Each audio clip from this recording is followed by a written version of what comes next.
चलिए स्टार्ट करते हैं इस खिलाड़ी की परफॉर्मेंस को और चेक करते हैं कि खिलाड़ी द्वारा कौन कौन से क्वालिटी ऑफ मूवमेंट्स के कोड को अपने इस परफॉर्मेंस में किया जा रहा है, उसका कोड क्या है और एज पर रूल बुक क्या उसकी टेक्निकल रिक्वायरमेंट है जिसे खिलाड़ी पूरा कर रहा है और कौन से ऐसे टेक्निकल रिक्वायरमेंट है जिसे खिलाड़ी पूरा नहीं कर रहा है या नीड टू इम्प्रूवमेंट की जरूरत है। जैसे कि पहला आपने देखा यहाँ पे सबसे पहला बनाया हुआ स्टांस बो स्टांस है, तो बो स्टांस में इस खिलाड़ी की कोई कमी नहीं है, परफेक्ट स्टांस है। Then 52 empty stance, empty stance भी प्रॉपर सिट है और हील रेज नहीं है, तो यहाँ पे भी इसकी कोई डिडक्शन नहीं है। देन 26 नी रेज, नी रेज में भी नी इसकी वेस्ट लाइन से ऊपर है और टोस पॉइंटेड इनवर्ड है। देन गो फॉर नेक्स्ट माबू और गोंगबू का कॉम्बिनेशन 51 और 50। अब यहाँ पे आप ध्यान देंगे कि माबू पॉज नहीं है, माबू को गोंगबू के साथ स्विच किया जा रहा है, कंबाइन किया जा रहा है, इसीलिए जब ये पॉज करेगा खिलाड़ी तो यहाँ पे चेक करना है। तो यहाँ पे भी खिलाड़ी का स्टांस काफी हद तक ठीक है और डिडक्शन नहीं किया जा सकेगा। Then go for next toe kick 23, 45 degree से फ्लेक्शन एक्सटेंशन शो करना है, तो इस खिलाड़ी द्वारा टो किक किया गया जो कि ठीक है। देन अगेन फॉर माबू और स्टांस और उसके बाद अगेन बो स्टैंस। बो स्टैंस करते समय ये जब इस खिलाड़ी ने पॉज किया है तो यहाँ पे भी कोई डायरेक्शन नहीं है, पैरेलल टू ग्राउंड है थाई और ठीक है। उसके बाद go for next again toe kick from bend to extend. Then again हम आगे जाएंगे, चेक करेंगे। देन जंप करके साइक्लिंग जंप के साथ बूबू स्कॉटिंग स्टैंस बनाया गया है। यहाँ पे भी इस खिलाड़ी का कोई प्रॉब्लम नहीं है, मूवमेंट क्वालिटी के अकॉर्डिंग ठीक है। Then go for next horse stance. Horse stance में यहाँ जरूर इस खिलाड़ी ने अपनी एक संभावना जताई है जहां पे जजेस इसका पॉइंट को डिडक्ट कर सकते हैं। इस खिलाड़ी द्वारा आप ध्यान से देखिए, लेफ्ट लेग की थाई इसकी टोज भी आउट है और कहीं ना कहीं ये पैरेलल टू ग्राउंड नहीं बैठा है ये खिलाड़ी, और थाई भी एक दूसरे के लेवल में इक्वल नहीं है। तो यहाँ पे इस खिलाड़ी को जरूर इम्प्रूवमेंट करने की जरूरत है और जजेस को पॉइंट यहाँ पे वो डिडक्ट कर सकते हैं। गो फॉर नेक्स्ट एम्प्टी स्टांस। यहाँ पे काफी अच्छा एम्प्टी स्टांस बनाया गया इस खिलाड़ी द्वारा और यहाँ पे भी कोई प्रॉब्लम नहीं है। Then go for next again empty stance, half squat है, हील रेज नहीं है। देन माबू, अगेन ये खिलाड़ी के द्वारा जब माबू बनाया जाता है तो कहीं ना कहीं इस माबू में जरूर गुंजाइश है इम्प्रूव करने की।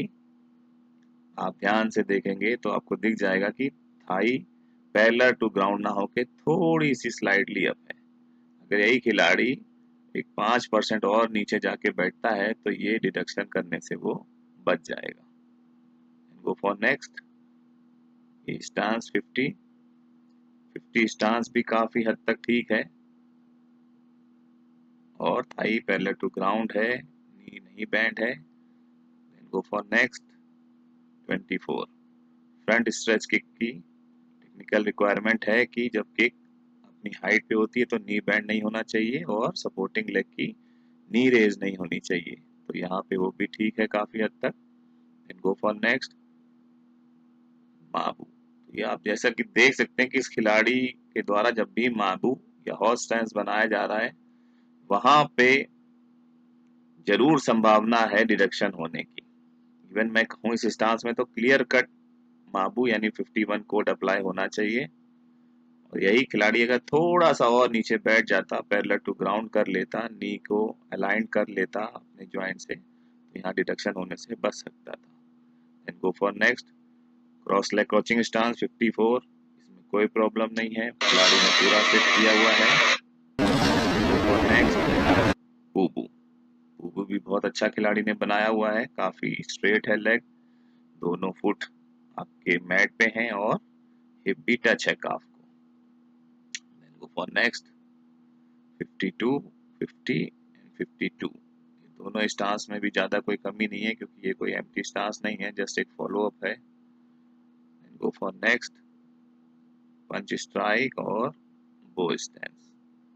बो स्टांस को भी देखते हैं। जब ये पॉज था खिलाड़ी ने किया, तो यहाँ पे भी इस खिलाड़ी ने ये ठीक किया है। Rightward sole kick 23। फिर यहाँ सेम रूल है, फ्रॉम बैंड टू जैसा कि आप देख सकते हैं, फ्रॉम बैंड टू एक्सटेंड, इस पूरी टेक्निकल रिक्वायरमेंट का फॉलोअप इस खिलाड़ी के द्वारा किया गया और बहुत ही एक परफेक्ट किक यहाँ पे की गई है, और जिसकी काफ़ी अच्छी हाइट भी है किक की। तो बहुत ही अच्छी इस टेक्निक को इस खिलाड़ी द्वारा किया गया है। 52 में भी ये खिलाड़ी काफ़ी नीचे तक बैठा है और इसमें कोई ज़्यादा प्रॉब्लम नहीं है। लेकिन अब अगर आप बहुत ध्यान से इसकी जजिंग करोगे तो कहीं ना कहीं यहाँ पे इस खिलाड़ी का डिडक्शन होने का चांस है, क्योंकि पैरेलल टू ग्राउंड ये सिटिंग नहीं है। देन गो फॉर बो स्टैंस। बो स्टांस में भी आप ध्यान से देखेंगे, जब इस स्टांस के फॉरवर्ड लेग को, तो फॉरवर्ड लेग की नी इन स्टेप नहीं है। यानी रूल कहता है कि आपकी जो फॉरवर्ड लेग की नी है ये इन स्टेप यानी टोज और आपके जॉइंट, एंकल जॉइंट जो फॉरवर्ड है यानी शूज है उसके बीच में होना चाहिए। लेकिन कहीं ना कहीं इस खिलाड़ी की नी को अगर हम अलाइनमेंट करते हैं वर्टिकल, तो ये सोल के आउटर में जा रही है, जो कि एक माइनर सा है, लेकिन डिडक्शन होने का यहाँ पे चांस है। Then go for next 25, front slap kick. Front slap kick की रिक्वायरमेंट है कि स्लैप ऑडिबल होना चाहिए और शोल्डर लाइन से ऊपर होना चाहिए। तो जैसा कि ये खिलाड़ी किक जब करता है तो इसकी शोल्डर लाइन से ऊपर है स्लैप और ऑडिबल भी है, तो यहाँ पे भी कोई प्रॉब्लम नहीं है। Then go for next 54, cross leg crouching stance. यहाँ पे ये खिलाड़ी पूरी तरह से सिट हुआ है, क्रॉस लेग है और हिप के ऊपर उसने पूरा नीचे अपने आप को बैठ गया है, तो ये यहाँ पे कोई प्रॉब्लम नहीं है। 53, यहाँ पे भी आप थोड़ा सा डिरेक्शन को कर सकते हैं, क्योंकि जो कि हमारा स्ट्रेच लेग है उसकी टोज स्लाइडली आउट है, जो कि अंदर की तरफ होना चाहिए, स्ट्रेट होना चाहिए हॉरिजॉन्टल लाइन पे, बट कहीं ना कहीं इसकी टोज जो स्ट्रेच लेग है आउट एट पॉइंट है। Then go for next.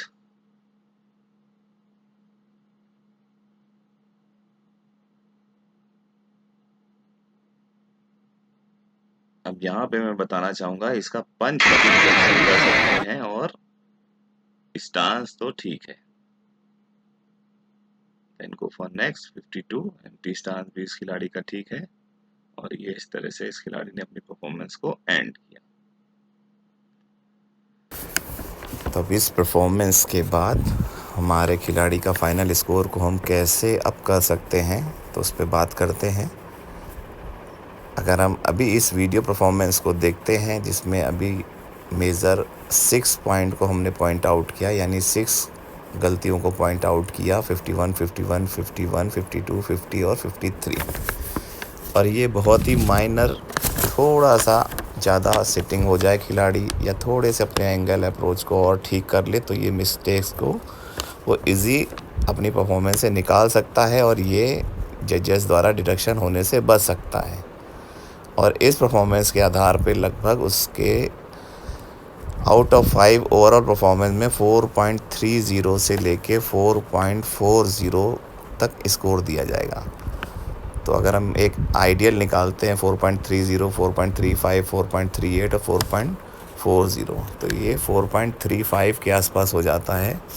और 4.40 प्लस 4.35 इज इक्वल टू 8.75। 8.75 से लेके 8.88 के बीच अभी इस खिलाड़ी का लगभग स्कोर होना चाहिए। तो इस तरह से अगर हम अपने प्लेयर्स के ये कोर्स पे कंट्रोल कर लें तो उसका स्कोर बढ़ जाएगा। Thank you.